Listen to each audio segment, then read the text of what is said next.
Baltimore, I always hate the draft because Baltimore and Pittsburgh always draft well, They always and do. Always do. it's just the Bengals aren't known Which for that. makes me also think why they're not going to pick Pickett. Yeah, They're smarter than that. Tomlin's smarter than that. If Tomlin. he's going to love one quarterback, it'll be Malik Willis, but he's not going to reach on Pickett. Yeah, it'll be interesting. So that's our interpretation of PTV's 2.0 mock draft. He obviously has a new one that dropped as you guys are listening to this one. Now, Nico and I are going to predict our top 10 as it stands. So we're not going to do – I don't assume you're going to have no trades in your top 10. Yeah, I'm not going to have any trades. I'm just going to go right along with it. Number 1 overall, Jacksonville Jaguars select. I have Trayvon Walker. Trayvon Walker. That's how everything – I don't think it's the right choice, but that's how everything has been leading towards the past week. All the rumblings has been Trayvon Walker, number 1. Yeah. I don't think that they're going to go Aiden Hutchinson. I don't think that he fits into that style. I think that he's going to – I agree with you that he's probably going to be staying in Michigan and moving over to Detroit. And I don't think Kayvon Thibodeau is going to go number 1 overall as well. And with that, since people are talking about him moving up the board, I guess Trayvon Walker makes sense at number 1 because I don't think anybody else – none of the other players, that are talented enough. Yeah, Evan Neal, maybe. Maybe Evan Neal. That's the only person. The thing about Evan Neal that people are starting to say is that he's 340 pounds. So is he going to be able to move at the NFL level? He was able to move at the college game, but at Alabama, there was the same. It's not it was the same argument that you heard about Orlando Brown Jr. Is he too big for his own good when he was coming out of college? And he proved that it wasn't going to affect him. So Neal could be that guy. But I honestly think with the rumors going around, unless it was a huge smoke screen set by somebody, Trayvon Walker is probably going to get picked number 1 because he's talented as Kayvon Thibodeau, and he seems to love football more than Kayvon Thibodeau does. Yeah, very much so. Number 2, Detroit, you have Aiden Hutchinson going to Detroit? I have Aiden Hutchinson number 2. I think he stays there. I think Detroit would love to have a poster boy alongside they don't have a poster boy for their team right now. Yeah, you have a poster boy and a good edge rusher. You can start building like San Francisco did. You get one edge rusher, then you get a quarterback next year, and things all of a sudden get interesting for Detroit for the first time in 50 years. Houston at number 3. I think that they are going to pick Evan Neal there. Because if Evan Neal doesn't go number 1, I think that Houston, like you said, they need offensive linemen, and if they're going to take an offensive lineman in the top 5, you might as well take the best one available. And that's not Ikem Okwono, it's Evan Neal. Evan Neal is more than likely the number 1 offensive tackle in this year's draft class. Houston, I'm gonna go. I'm gonna have them take Sauce. I think Sauce is jumping, and I think Houston would love to have that number 1 lockdown corner. That obviously. Look, getting a tackle would be nice, but you don't have a quarterback to right now to be able to protect. Davis Mills gets hurt, you throw in whoever you want. I think Sauce Gardner is that good of a talent, so I have him going at 3 to Houston more than likely. All right, then at number 4, who do the Jets get for their Jets? That's where I go with Derek Stingley. That's where I think Stingley ends up. I think the Jets just fall in love with having. I think Salah wants to have himself a centerpiece on the back end, and have an anchor for that team. I think Stingley has the pedigree and has such great line of film that it's just going to be too much to pass up on at 4. Yeah, and with your pick, I mean, if Gardner is picked at number 3, I think the Jets are going to go defense, and I think that Salah is going to go back into the defense. But I'm going to say Kyle Hamilton. They understand that Kyle Hamilton is a once-in-a-lifetime talent at that level, and he can play so many different positions on your defense. And a guy like Robert Saleh, who's a defensive-minded coach, is going to love having a chess piece like that. He's seen what Isaiah Simmons does. He's seen what these safeties do. And they lost Jamal Adams in that trade with Seattle. They thought they had their back end piece for a long time and re-solidify, some sort of Legion of Boom type secondary, and Kyle Hamilton can be that, and he can also be your nickel linebacker or a cornerback. So I think they go Kyle Hamilton. Jack of all trades, yeah. Jack of all trades. Number 5, the New York Giants. I'm interested. Like, I don't necessarily know where they're going to go on this one. I think that this could be. I think that there's rumors that they might want to get rid of Kadarius Toney. They might want to trade him. I don't know why they would do that, but if that is the case, I think that they're going to go for a receiver, and I think that they might go Garrett Wilson, because Garrett Wilson, he's a little bit smaller of a body, but he route runs like none other. And if you had Kadarius Toney, he didn't do what you wanted him to do or do it well enough, you can kind of reload or retool with a guy like Garrett Wilson, and comes in and fills that same role. So that's why I have the Giants going at 5 was Garrett Wilson. Yeah, 5 for me. That's where I have Evan Neal going. I have Evan Neal dropping there. Neal, I think, is the guy that if you believe in Daniel Jones, he's the guy that will protect the right or left side, whatever side you can put on, and just be that anchor. You swung and missed on tackle last year, and you've swung and missed on a few guys here and there, but I think Evan Neal is the most sure thing at tackle in this year's draft. So that's where I have Evan Neal with the Giants there. Number 6 for Carolina. Who do you have the Panthers taking at 6? Panthers. Woo! This is where I thought about quarterback, but I'm gonna stick with what I said earlier.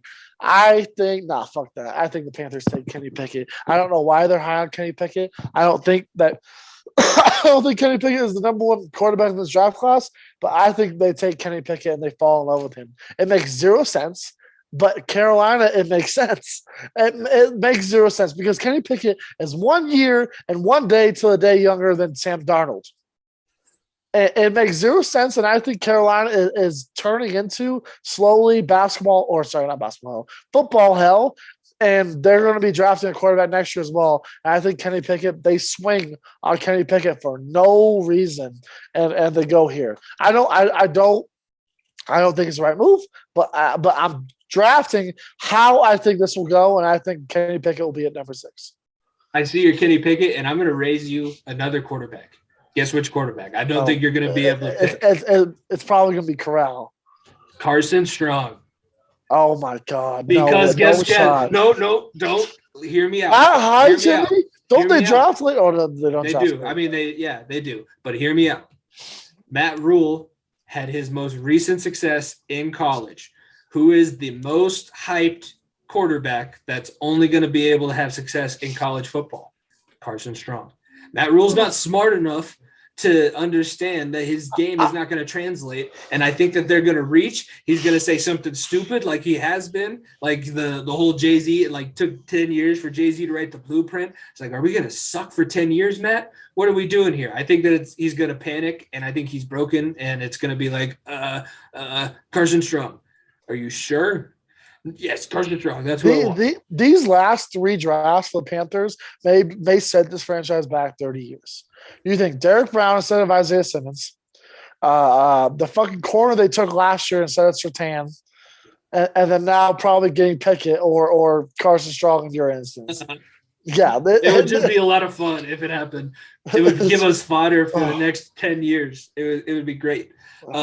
Let's move a little bit quickly here through the rest of the top 10, and we'll send everybody off. And we'll be back Thursday to talk NHL and NBA. We'll know whether or not the Nuggets move on at that point, so be on the lookout for that with our next episode coming out Friday. Number 7, the Giants with their second pick. They, I think. I don't know. What do you think the Giants are going to do with their second pick in the top 10? Second pick, so the first pick I had the Giants taking tackle. I think they shore up the full team. This is where I have Kyle Hamilton going.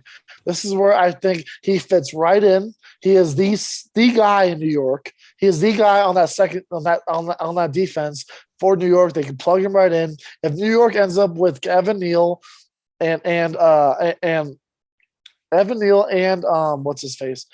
The guy, wow, I'm losing my mind. Evan Neal and Kyle Hamilton. There's another name.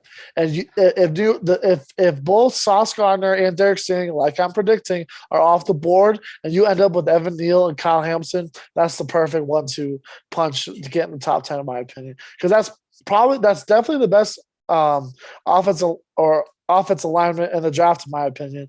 And it's the one of the most versatile uh, defensive players in this draft too.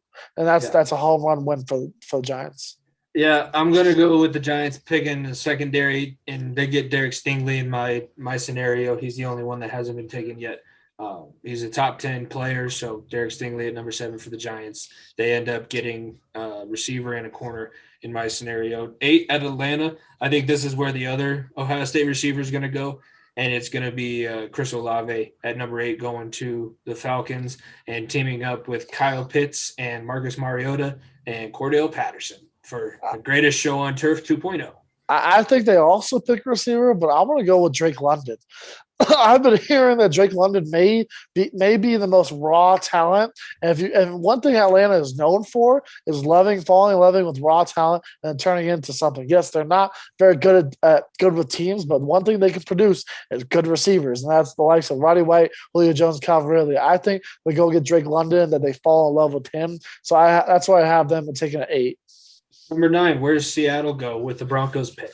Seattle, I think takes Kayvon Thibodeau. This is where Thibodeau lands. I think Seattle has a lot of things that they need to fix up. There's a lot of things, but one thing with the big left tackle name off the board, with no corners left on the board, with a few receivers, you don't need a receiver.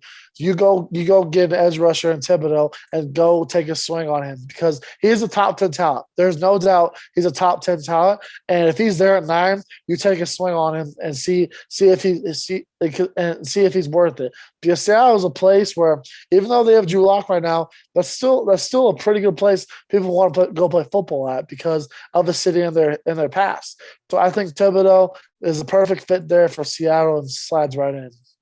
I think that the Seahawks are going to go quarterback and they go Matt Corral. I think that of the quarterbacks that can go in the first round that Seattle might like, Corral fits the mold because he's a tough guy. He's proven that. Played through a lot of injuries in his time in college, and winning the way that he did at Ole Miss when you're not getting the best players out of that SEC talent pool that you're pulling from, that shows something. The injury, yes, I know, but I think the injury is what's going to cause him to get passed up by Carolina.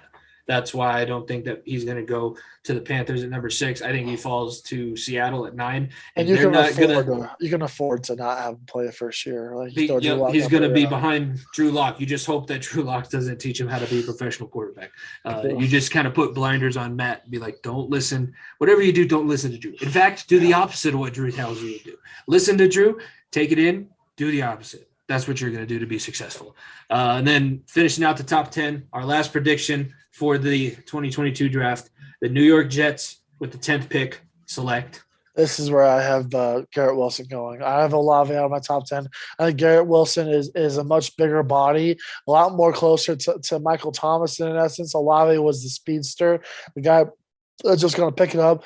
And the Jets, look, Zach Wilson, who knows what he's going to look like. But if you have Elijah Moore, who had a very, very underrated year at wide receiver for them, who obviously was hit under the fucking horrendousness that is the New York Jets. If you go get Garrett Wilson and have Wilson and then Elijah Moore on the outside, and you go get a corner in the top 4, you just secured the outside completely for the next 5-6 years very, very easily.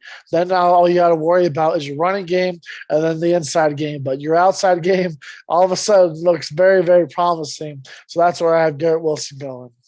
Yeah, I have the Jets taking – they're going to stick with Peter's pick of Drake London. If Drake London is as good as he says he is, I think that the Jets, they'll see him as a good complement to Elijah Moore, and they'll want to pair him, get Zach Wilson another tool that they can try and attack people with. Because they when they were able to punch people in the mouth last year, I mean, the Bengals were firsthand victims of it. The Jets, if they bullied you, could be a decent team if they wanted to. Like, it just takes getting the right talent in the right all places. Gas, no breaks, though, Jimmy. All gas, no breaks. I can't. I still don't like the fact that you guys beat them and then they beat us and then we beat you. And it just doesn't feel it's right. a circle of life. Yeah.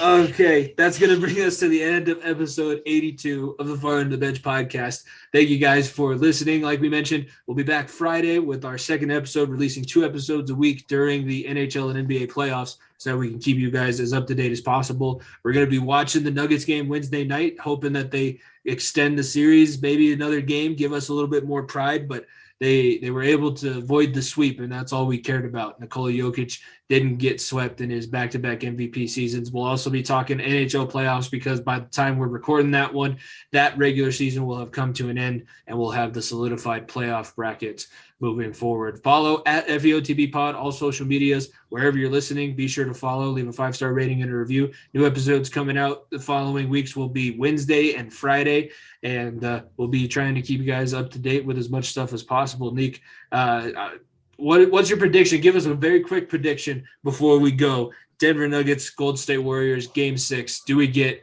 to Game 7? Nuggets force a Game 7, and so does Toronto.